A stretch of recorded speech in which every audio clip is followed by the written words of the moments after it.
Well, hello, everyone. This is John Byrne with Poets and Quants. We are back again. It's Friday, which means it's time for Fridays with Sandy. Sandy Kreisberg, that is. And we have a really fascinating applicant to talk to today. His name is Tian Ching. He is a U.S. Marine Corps officer, a first lieutenant. He's got some incredible stats, 750 GMAT.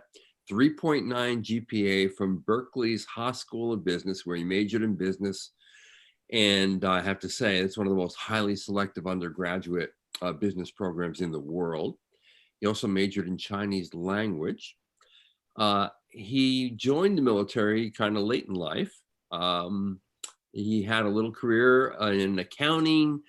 He was an operations associate at a mutual fund, a controller at a fund of hedge funds. Before joining the Marines in 2018. His target schools, Harvard, Tuck, Columbia, Yale, and MIT Sloan. Thanks for that introduction, John. Tian Ching, would you just want to say hi to everybody and tell us, for openers, why you went to Berkeley? Hey, good afternoon, Sandy, John, everybody. Why I went to Berkeley? So I was in California, applied to a number of UCs. In-state tuition at UC Berkeley is kind of hard to beat for any major, and I happen to like business, so they had a good program for that as well. So that's why I picked UC Berkeley. Okay, that's acceptable. I just wanted to get you on screen and talk, and what we've got here is a guy with very powerful stats, 3.9 and 750.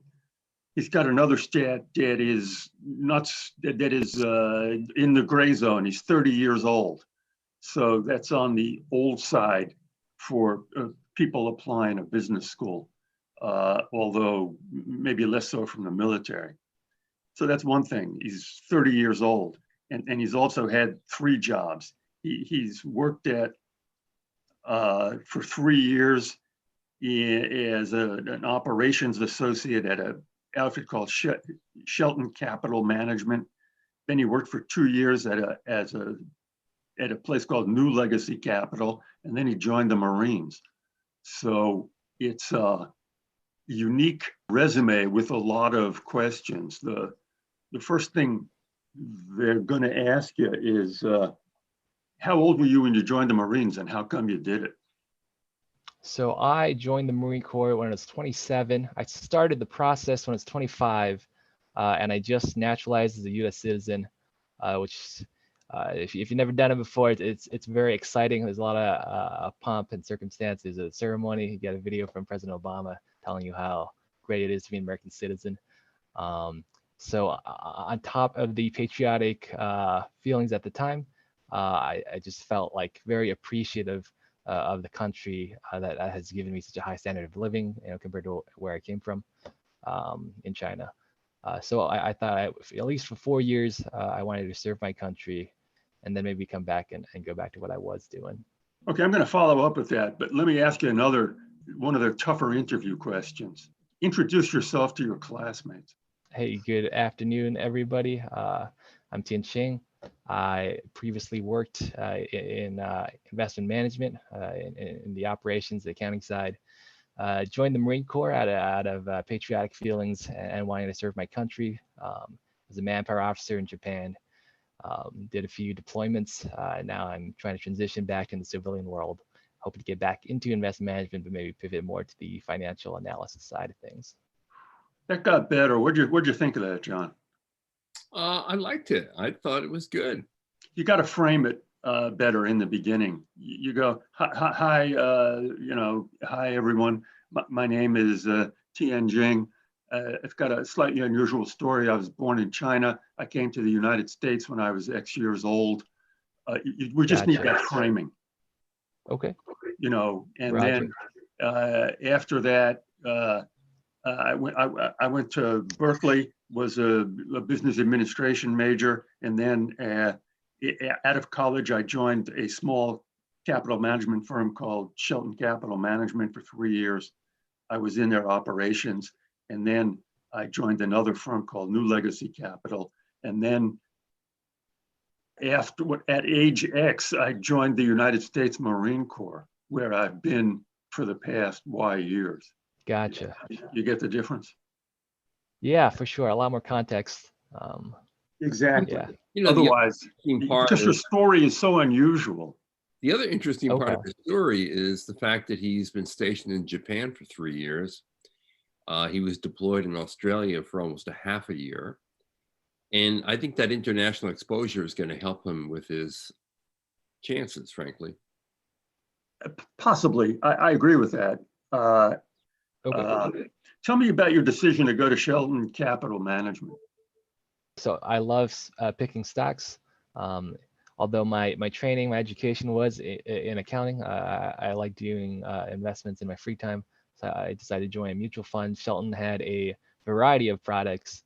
One of the more interesting ones was their Greater China Fund, which it's based on my history I had a particular interest in. So that attracted me to the company. Yeah, you've done a lot of great things, and you're pretty good after the initial 30 seconds of confusion in your answers. But confusing the listener in the first 30 seconds is deadly. Okay. Right. What you've got to do is take a deep breath and say, Shelton Capital Management is a blah. What is it? Gotcha. Shelton Capital Management is a registered investment company that has a family of 12 mutual funds in a variety of different specializations. Good. And right. Given that, why did you join? Or why did they hire you, do you think? Gotcha. So one of them was their Shelton Greater China Fund, which was focused on introducing Western investors to the Shanghai stock market. Based on my personal history, I was born in China, studied Chinese and business administration in school. It was a product that attracted me a lot to the company.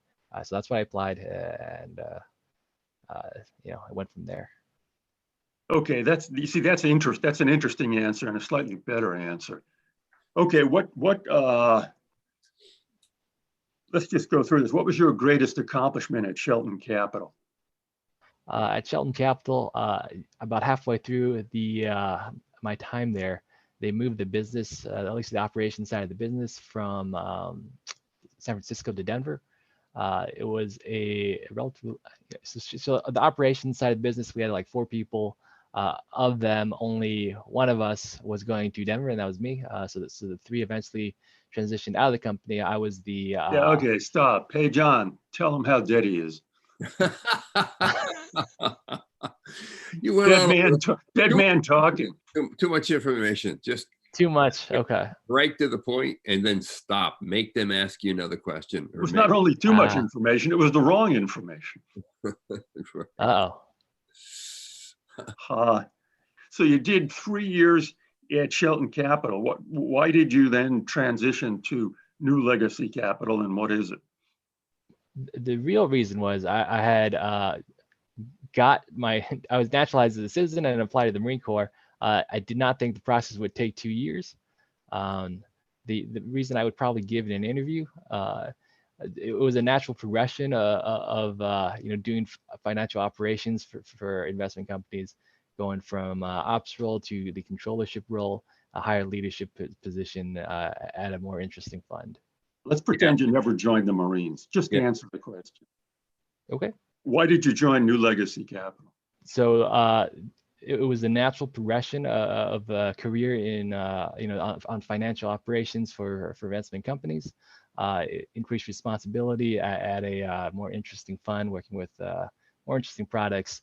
Those are good. Yeah, it was a more interesting fund, had more interesting products. I had greater responsibility. Gotcha. Okay. And they'll say, well, what's different about them? So part of it is already I was trying to pivot towards. What's different about the companies? Okay, so Shelton is it's a registered investment advisor that is a mutual fund company, straight up. New Legacy had a variety of different product lines. One was a fund of hedge funds, one's private equity placements, one was family office. So it's okay, that's a big difference. Space. Family office is a big difference. Okay, could you explain what a fund of hedge funds, family office, and private equity spaces to your classmates who come from backgrounds that are not familiar with that, non-financial backgrounds? Yeah, so I'll try to keep it short, but maybe tell it with a story about what I do. A fund of hedge funds, it's basically, we would go out and interview chief investment officers and portfolio managers for these hedge funds, and we would learn about their strategies and analyze their performance, and then we would pick the best ones, and we would create a fund of funds. So that's that part of the business. And then as far as private placements, it was you're going out meeting these usually Silicon Valley type startup founders, learning about their business, finding the ones that we thought had the best prospects. And Okay, then yeah, creating they'll drill down on that. I want to get to the Marine Corps Okay. since that's what I Okay. think a lot's going to happen. So you had 3 years at Shelton, 2 years at New Legacy. Why did you then decide to join the Marine Corps? So at age 25, I naturalized as a U.S. citizen. Felt very patriotic. Felt like, this is a country that gave you a high standard of living, a lot that I have to pay back for. So I felt obligated to serve for at least 4 years, my country, before going back to what I was. Okay, John, what do you think of that answer? Oh, I think it's good. I think he's delivering it in a halting fashion. I think he's, we've made you a little too. All right. Let me just get some more. Let me squeeze some information out of it. What was unexpected when you joined the Marines? The initial training pipeline was probably the most unexpected thing. Having never done anything like that before, officer candidate school is probably the most challenging part of my experience. But didn't you expect to go to officers candidate school? I'm more speaking the physical challenges of officer candidate school and the mental was most unexpected for me. That's an acceptable answer. What they're looking for there was, what was unexpected was either how helpful they were. That would be a good answer. What was unexpected was how helpful they were. I thought it was an elimination process where they're trying to kick out weaklings, but what was unexpected was they were trying to help you make it.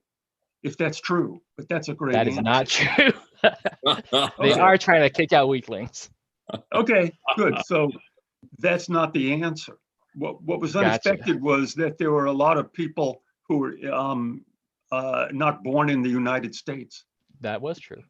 Yeah, okay, that's a great answer. Wow. What was unexpected was a lot of naturalized citizens. Yeah. Right. Wow. Okay. That's a good answer. Okay. Gotcha. Okay, this is important. Give me what do you want to do after business school? What's your first job out of business school ideally, and then what would you want to do after that, and where do you see yourself? At the high tide of your career. Gotcha. So I would love to go back to the investment industry after business school, but pivot more towards the financial analysis side. Ideal job, just an analyst at some kind of buy side, either mutual fund or hedge fund, and then potentially with the understanding that there's not a strong formal pipeline for that kind of recruiting out of MBAs, maybe sell side equity as well, equity research. Okay, why don't you do that now, man? Save yourself 2 years and $500,000. That's true. I think the GI Bill is probably going to cover most of that. But to answer your question, no, I've been reaching out in the last few months to my old network. I saw some of them in California recently. The overwhelming advice is, hey, you've been out of industry it's going to be 4 years. You should probably use business school as a transition to ease yourself back in. Where do you want to be? Like who's your role model? So, down the line, 10 years, 15 years, whatever it may be, ultimately, I'd love to be either a chief investment officer at a buy-side firm or just a portfolio manager at an asset management company. People like, the CIO, Legacy would be, I would want to, have their job at some point. Good. I say this to everybody, and it's good advice. You need to go in there with a list in your pocket of people you admire, role models for you, a career. What my first job would be, a job at this or that, doing this or that. After that, I'd like to do this. At the height of my career, I'd like to be a leader like Joe Blow. Right. Tell me someone we both know that you admire. Well, okay, that you need, that everybody needs going into a business school interview. You've got to have that story rock solid. Okay, Gotcha. New question. Tell me someone we both know that you admire as a leader. Gentlemen, do you all Not know Barack Jack? Obama? Oh, I'm sorry. As a leader, I thought that was going somewhere else. Well, did you admire for whatever reasons you're going to tell us? Okay, gentlemen, if you're familiar with him, Jack Bogle, he was the founder of Vanguard. Yeah, good answer. So we're all familiar. Yep. Okay, yeah. So revolutionized the asset management industry by bringing stock investment to the masses, making it accessible to everybody else by lowering fees, and it continues to have an outsized effect on the industry. So, yeah, no, I admire him both because I would love to have a his good job. answer. Yeah, and then just advice. You need to be able to have 3 people in your pocket that you admire. Okay, Gotcha. you're gonna do fine. You got a lot of explaining to do, particularly about why you joined the Marines, et cetera, et cetera. Gotcha. I think you're going to get into every place for sure, except for the question marks are Harvard, Stanford. I think Wharton would go for this in a big way. I don't know if you listed that as a school. Whether or not you're going to get into Harvard, that's a mighty tough question. I don't know what bucket you'd be in, whether you'd be in the military, whether they've got military guys they like more, or whether they just say, wow, this guy is real interesting. It may be, I think your chances of being interviewed at Harvard are like 40%. And then I think your chances after that are like maybe 40% again, 40 to 50%. So those are your chances at Harvard. Maybe they're higher than those numbers would work out. Yeah, those are very high numbers for Sandy, just to put into perspective here, because Sandy never goes above 50 ever, because there's a randomness to a high. Neither does Harvard. Yes. Yeah, exactly, and so that's you stand a really good chance given your age, because the stats and your unusual story speak loudly to an admissions official. And then the question is, you got to do that interview and do it well. Yeah, you got to get your act together, man, and because it's an unusual, complicated story. You've got to. I mean, let me tell you, you didn't do so well on this mock interview. Gotcha. Don't worry about it. You got your money's worth. Okay, that's the purpose here. All right. Well, this is John Byrne with Poets and Quants. You've been watching Fridays with Sandy. Thanks for tuning in. We'll see you next week.